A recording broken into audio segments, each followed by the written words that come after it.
Good afternoon and welcome to College Road Trip. I'm Barry Nelson along with Ryan Thies. We're here to bring you all of the national college sports action.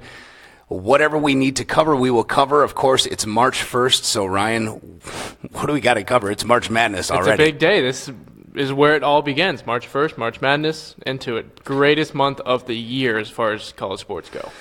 We're gonna have some segments here coming up. We're gonna be talking college basketball, power conferences primarily, talk about some bubble teams, Big East, ACC, SEC.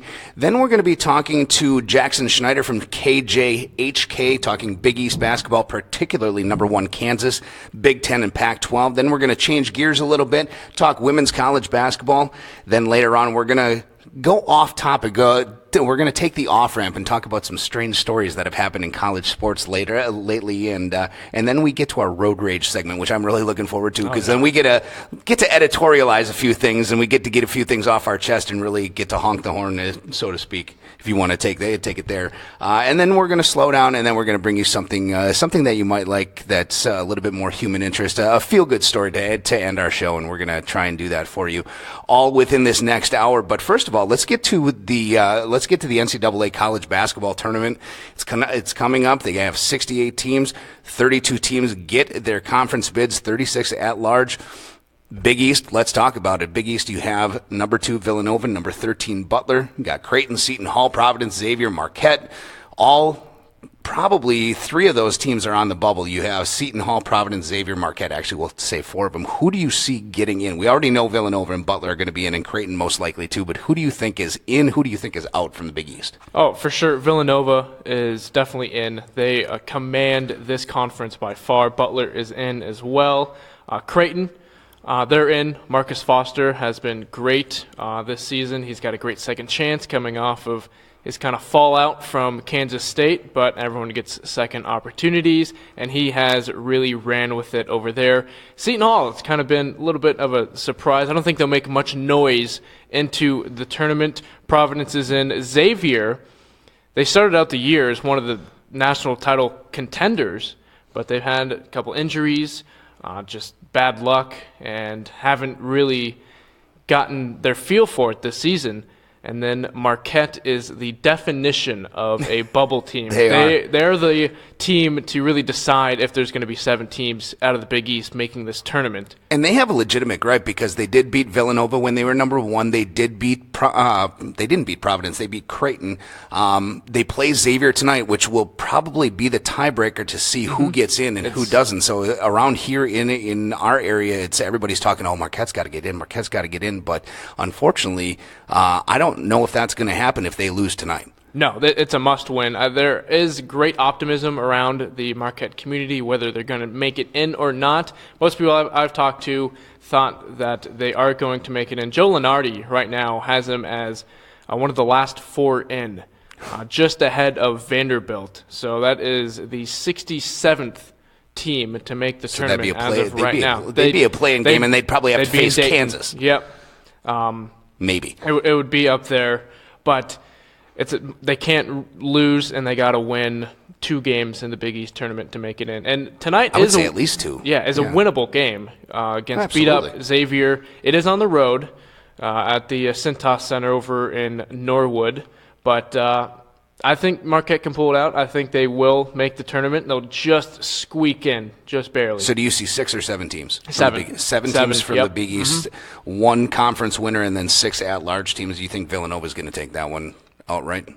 Conference tournament?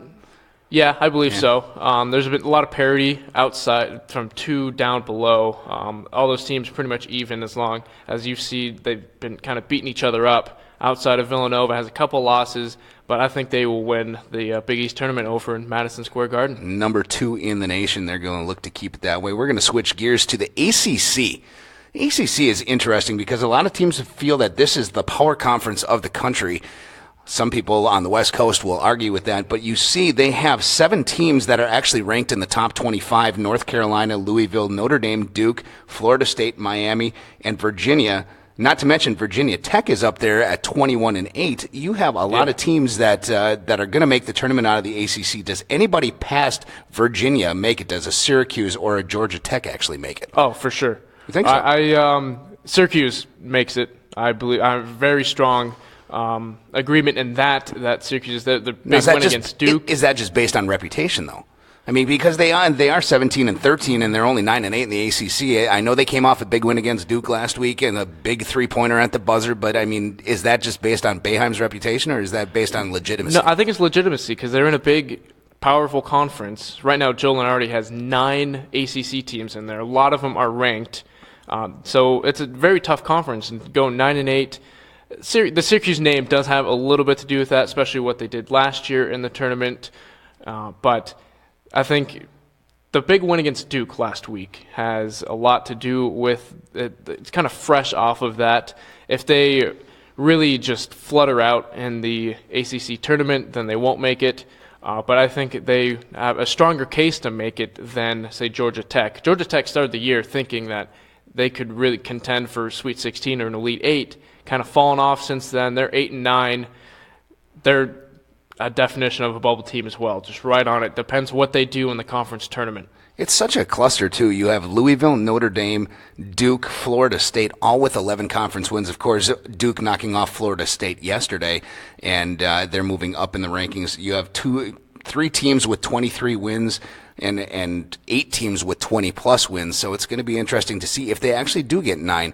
I don't know if Syracuse gets in. If they falter in the conference tournament in the first round, I don't think they're going to get in. I think they're going to get an NIT bid. I just don't see Syracuse having that strong of a conference argument here. But that's all well and good. You know, like you said, it does come with a little bit of. They have a little bit of an aura about them because of Jim Boeheim. But I mean, you take a look at the Atlantic Coast Conference. You look at their RPI; it's 78. I mean, 78 in an RPI is not going to get you a whole lot, and especially if you're almost 500 in your conference. So it'll be interesting to see. But we'll agree. Why don't we agree? We go 8 teams. Easy. 8 teams easy. So there's our 15 right there. Yeah, and the thing too, ACC I think is going to have the most teams per conference in the NCAA tournament. Mm-hmm. Right now they got 9 in the latest bracketology, and the first 2 teams out, Georgia Tech, Wake Forest. So not surprising at all. If those 2 do get it, and that's 11 for the conference, and that's a lot. That's absolutely crazy. But so we'll just say, well, why don't we say 9 then? I'll go one more, and I'll put Syracuse in there too. So let's change gears here and go to the SEC real quick before we got to take a break here. SEC, you got Kentucky, Florida, South Carolina, Arkansas, and after those 4 teams, it really, really drops off with Ole Miss, Alabama, Vanderbilt. Mm-hmm. I only see those top 4 teams getting in with Arkansas, South Carolina, Florida, and Kentucky. Yeah, I agree with that. Ole Miss, right on the edge. They're going to be on the outside looking in, I think, on Selection Sunday. Vanderbilt, almost there. Bryce Drew's done a good job in his first year coach there, but just not good enough. You'll see Vanderbilt in the tournament next year. But one team I want to focus on in the SEC is Florida. Mm-hmm. I think they're kind of underrated. They could really make some noise to make the Final Four and even the championship game that people are kind of overlooking because you got Kentucky in the SEC and everyone's talking about the Blue Bloods and now what Kentucky's going to do each year. I think Florida has a real strong chance to surprise some people. I agree. They've got a number 5 in the RPI, mm-hmm. and that is just so. That's even above Kentucky. They play Kentucky twice a year. You know, they're ready for the big time. I think they're going to make that step up. I am tempted even to put them in the Final Four this year.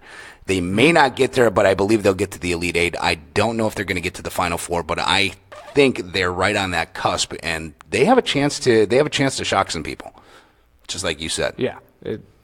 A lot of the simulations I've seen that some of these websites do has Florida in the Final Four. Yeah. They go through like 50 simulations of the same bracket and have a percentage of what it's going to do, and Florida leads in the Final Four category, which is, and you don't think that number 12 team is going to lead in that category. You'll think, Kansas, Villanova, Gonzaga, if you're that type of person to think Gonzaga is going to go far this year. Right. But no one really has said right there. Florida. Yeah, we'll get to that. You get Florida. Do you give Florida a 2 or a 3 seed? 2. 2 seed? Yep. Okay. I'd give him probably a 3, just to surprise some people. But, we'll see what happens on Selection Sunday. That's coming up March 15th.